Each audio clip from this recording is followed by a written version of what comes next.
Southern Maryland, a bizarre scene now unfolding in a quiet small town. A death investigation is underway in Charles County in a home full of more than 100 snakes. Fox 5 Sierra Fox is live in Pomfret, Maryland with the details. It's not often we come to a story like this and snakes is a factor. So what's going on here?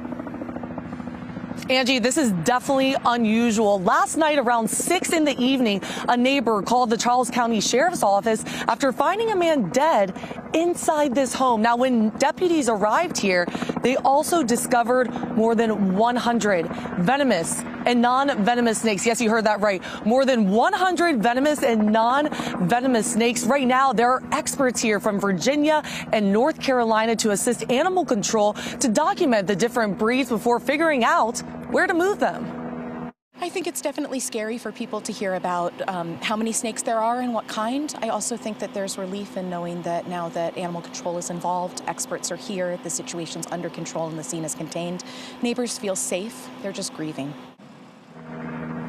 At this time, it's not clear how the man died, natural causes, or if a snake was involved. His name and age hasn't been released. His body is being examined by the medical examiner's office, and the cause of death will be released in a few weeks. As far as the more than 100 snakes inside his home, animal control says it's not clear why he had so many, but he was taking good care of them. We're told he had them secured responsibly, racked, which keeps their temperature and humidity as close as possible to their normal habitat. The man had venomous snakes like cobras and black mambas and non-venomous snakes including pythons and rattlesnakes. Venomous snakes are not legal to have here in Maryland. However, non-venomous snakes are legal to possess.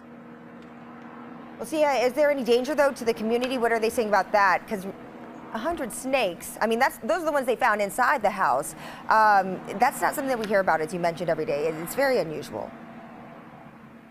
Right, Angie. Well, that's exactly what animal control wants to make clear, that there is no public safety threat here. There's no evidence that any snakes escaped or are out here, so everyone shouldn't worry about this. All right, Sierra Fox for us tonight. Thank you.